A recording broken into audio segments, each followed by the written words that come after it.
strip. He's now going to have at least another warm-up lap to get rid of the gravel. Alex Lynn sets a comparable time, 1:42.77. Last year's pole, 1:39.3, 2.5 seconds off. De Vries second. De Vries has looked good in the Toyota, hasn't he? And John-Eric Van, third at the moment for Persia. Some teams talking up Alpine's chances this weekend. Charles Malesi comes up to the line in one of those cars and goes fastest for now. Under 1:40, the first driver to do so. By 3.2 seconds, so that's the first proper lap. Here's Giovinazzi, half a second quicker again. Here we go, 2 minutes 20, enough for everybody to do at least one lap, and then most of them probably a second. Under 1:39, Antonio Giovinazzi 1:38.9, but it's Dries van Tor puts another half a second on it. Is it BMW's day today? 2 minutes to go, 1:38.495, and the young driver who was the class of the BMW pack last year does it again. We're a tenth away from last year's pole time. It was at 1:38.3, we're at 1:38.4. We've only had 3 competitive laps, 4 now with Malesi. Here comes Robert Kubica up to the line, P4 for now, and a number 83 AF Corsa Ferrari. Don't forget who nearly claimed pole position in Le Mans, who had pole position but for a few thousand until the end of the session. That was Sebastian Bourdais in a Cadillac. In the Whelan racing car. What about the Cadillac here? They have been very strong all week. Yeah, Alex Lynn navigates it well through the final corner.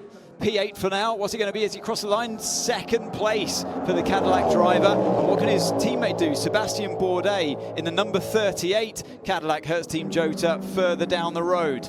9100s back in the first sector. Coming to the end of sector 2 in 38, mighty 38. Quarter of a second back. It's not going to be the fastest lap. No, look good in the high speed though. Can he make up some time in this critical final sector, fighting the car into the penultimate corner, turn 15, bring the car to the left-hand side, ease the brakes on as you get to the mid-corner point, switch it up and get onto the power instead. It's a critical process there as Bourdais now heads towards the finish line to go P4 only for now. Here comes the BMW right behind him. What's the BMW got? Does he go quicker? No, still 38.495 is the fastest lap, so 15 did not improve. What about Fuoco? Has he cleaned enough of the rubbish off his tyres after that off-track excursion? 10th to 2nd, 1900s away. What a surprise that Dries van Tor tops the timesheets for now. As Alex Lynn sets not even a personal best through the first sector, but he's not far off of that fastest time. Well, we see not far off. It's 39 thousandths of a second. Well, now he's given up. Given that one up. Yeah. And that is going to be, that's the end of his run. We're at checkered flag. Yeah, looking back at Fuoco here. Is he still, he looks like he was still pushing anyway. Alex Lynn, he's backed out of it, but Bourdais, who we pick up here in car 38, he now sets personal best in the first sector. What can this be for Bourdais? More yellow highlights on the 38 Caddy. That's the way you tell it apart. And Bourdais still not fast enough in sector 1. Well, and further away than Lynn was. What about sector 2? Oh, he's only a 10th away though. Oh, let's be positive. A 10th away. That's how a racing driver would read that one. Look at Giovinazzi though. Giovinazzi's actually up on his teammates on pole. So Bourdais might put it on the front row at the moment for Caddy with 38. But Giovinazzi might take it all away. BMW at the moment on pole from Ferrari. Bourdais across the line.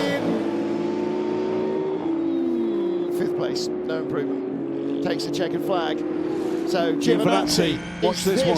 Ferrari on pole. This is going to be close, surely. It looked good around the final corner.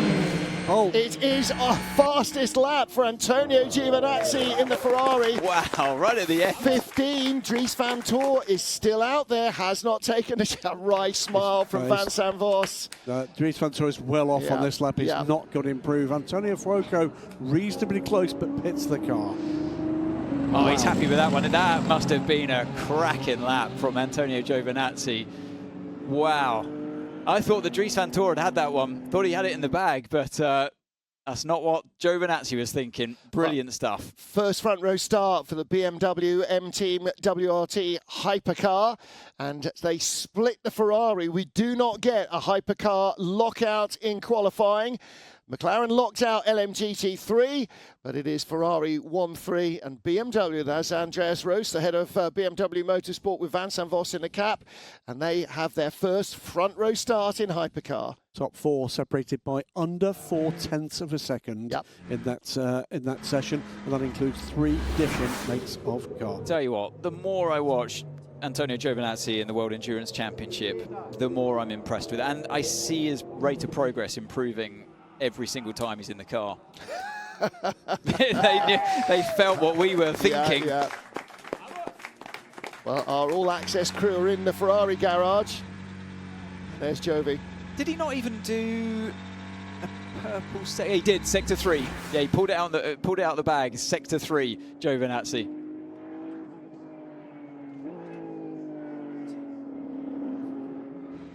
Did you do a track limit in this lap? Question. No, mate. In this case, I'm afraid it's a pole position, mate. Oh, yes, mate! Ah! Yes! Yes, yes! Chapeau. I mean, to be fair, the driver's always going to say, no, I didn't do it. Have a track limits excursion. I think they knew. I think they knew. I think that was beautiful mind play. I'm loving his engineer. If that's the attitude he's batting with in the first qualifying of the season, that's fabulous. We're going to have a lot of fun with that team again. That is fabulous. Yeah, sorry, mate, you're on pole then. Well, I mean, speaking to some of the teams before we got here, they were saying, give Ferrari the trophy now. They were so rapid in the prologue, but look at that. What a fight for pole position that was. Like you said earlier on, Greg, this championship now is so competitive. It's so close. Yeah, I mean, it's the new world order. I mean, Tota struggling here. We know they won't struggle in every race. Porsche struggling here. And all of a sudden, from pretty much nowhere at this point last season, BMW right up there. And Cadillac hurts Team Jota. What a start for them. And Alpine are in the top 10, and Peugeot get a car in the top 10 as well. BMW with both cars in, both caddies in, all 3 Ferraris, so the car has got pace. Again, there's a big spread of manufacturers. That's a really, really encouraging sign for the future of the championship. And Antonio Giovinazzi congratulated by Sean Galale. Yeah, big friends, these two. They've been long time friends. And there you go. Isn't that great to see? A couple of close pals and our 2 pole sitters tonight. It's been quite an evening for both these 2 young men. In the inset, Kevin Magnussen doesn't seem downcast about the fact that the car's not starting on pole for his first regular season race in the World Championship, because of course he raced at Le Mans with his dad a few years back. Indeed, behind the figure of Kevin Magnussen. They've still got the, of course it's parc fermé, isn't it? So they can't take it out. Well, that needs now to be mounted on a little plaque and follow the team around. That's the lucky bit of styrofoam. That comes Antonio Giovinazzi after, well, a stellar qualifying lap. Yep. Amazing. I think Vantor as well. I mean, he set the bar very high, didn't he, Dries Vantor? And he should be applauded with that one as well. As the 2 drivers embrace there. I'm really happy. There you go. Raced together, by the way, in the World Endurance Championship many years ago in an LMP2 car. Those 2 with Extreme Speed Motorsports for a couple of races. Great to see that. Camaraderie has been a big part of this FIWC for its entire history, but that's great to see it laid bare there between those 2. Well, the paddock banter is never-ending in WEC. There are no knives in the back. There is little enmity in this paddock. Great to see our 2 pole sitters. And that's a really strong qualifying in both LMGT3 and in Hypercar.